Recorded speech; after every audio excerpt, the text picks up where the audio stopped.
The Jesse Kelly Show, another hour of the Jesse Kelly Show, and as promised, here she sits, the great Megyn Kelly, of course, of the Megyn Kelly Show, Sirius XM, YouTube, podcast. You don't really have to introduce Megyn Kelly, but here we are. All right, Megyn, so you've been here in Milwaukee for a couple days, and this is not my first one of these. I know it's not your first one of these. Does it feel different? Or is it just me? It feels different. It's so strange to be around a bunch of Republicans who are happy. Yes, yes, it does. It feels, I thought, after the assassination attempt, I thought we would get here, and I thought it would be darker feeling and angrier, I guess I should say. I figured people would be all kinds of spicy, but it has been, honestly, the most pleasant convention I can remember. You know what, Jesse? It's one of those things we know, of course, anything could happen, and the Republicans should not count their chickens, and, they often screw things up. However, right now, everything's going their way. I've never been to a convention like this where it's all going their way. They're ahead in the polls. There's a wave of momentum behind them. The swing states look good. The media has turned on the Democratic nominee. That doesn't happen. No. And not to mention the lawfare is falling apart like by the day, including last Monday, just as we came off here.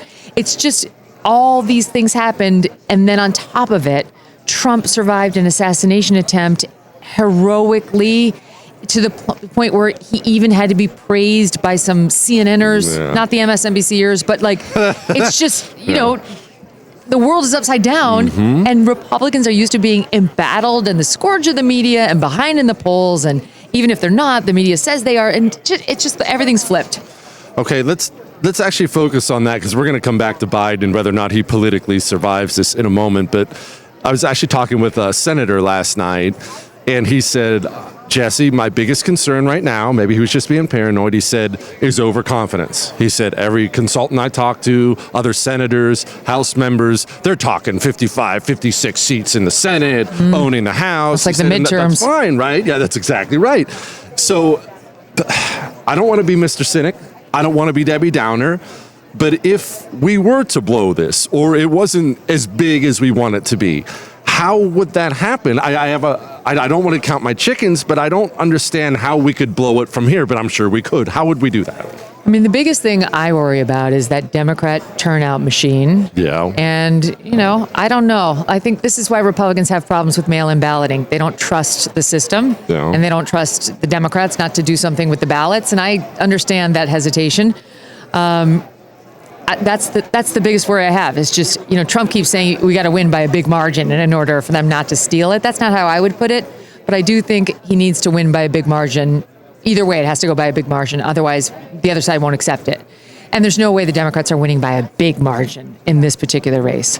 So I don't know. I guess I feel like overconfidence is a problem. It's tomorrow's problem. Right now, we need to enjoy this amazing week, which never comes along. And then tomorrow, we need to get serious about where we stand because what if Joe Biden doesn't drop out? What if we have another 4 years of somebody who can't put two sentences together but has the nuclear codes?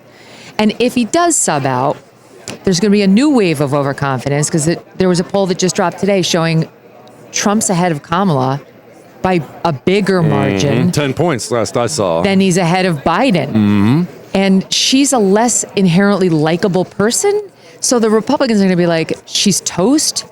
But these Dems are very good about just voting Democrat no matter what. They want the abortion.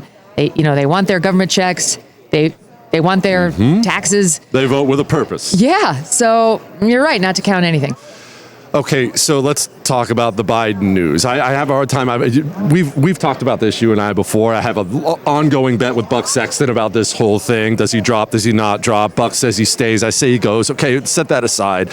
I can't see how he stays now that Pelosi's public, now that Schumer's public, now that Schiff is public. These are some Democrat heavy hitters who are not just voicing displeasure, they're doing it publicly. So if Joe Biden stays, how does that look when the other big shots have said he's got to go?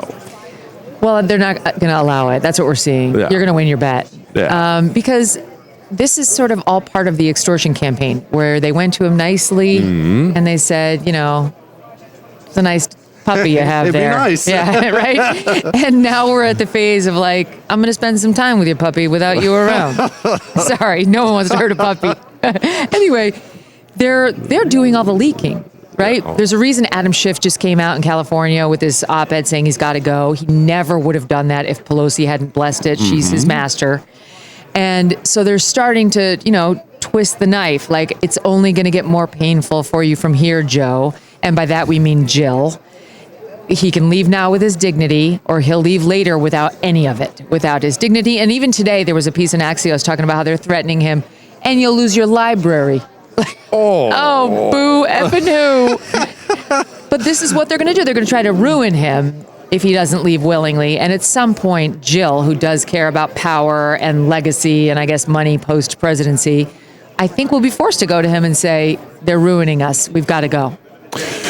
Have you ever considered wearing sunglasses inside? As you know, we were talking about this before the show. Anna Wintour. Yeah, as of about 24 hours ago, I've decided I'm a sunglasses inside guy. It's become who I am. Have you ever considered coming around to this? I mean, not like as a policy, but on a case-by-case basis, I would do it.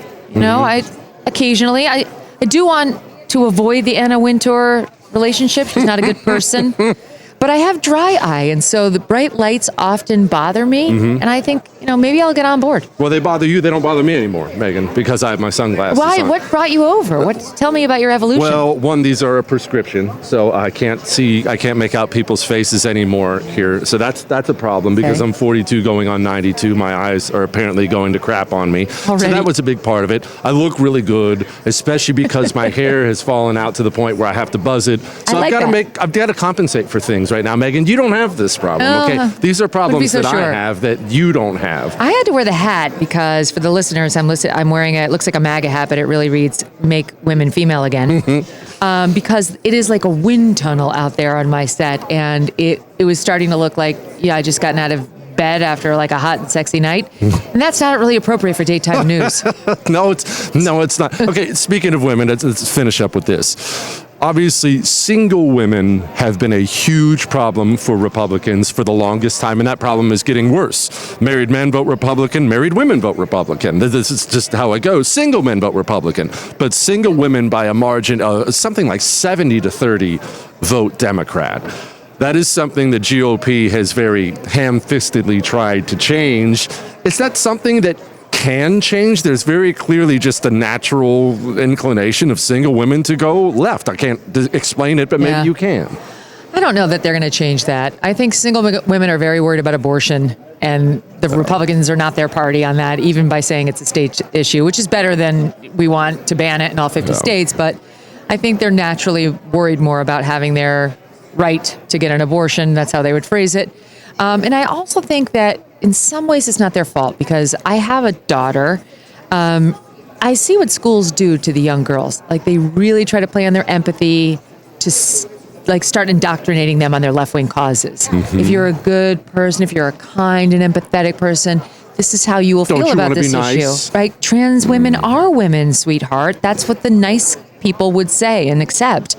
It starts very young, and so I think it takes a while for the brainwashing to wear off on them because eventually they do get married and they have babies and they see ultrasounds and they start to look at it differently. I think it's a long evolution, but I think if I were running Republican politics, I would not say put all your effort into young single women.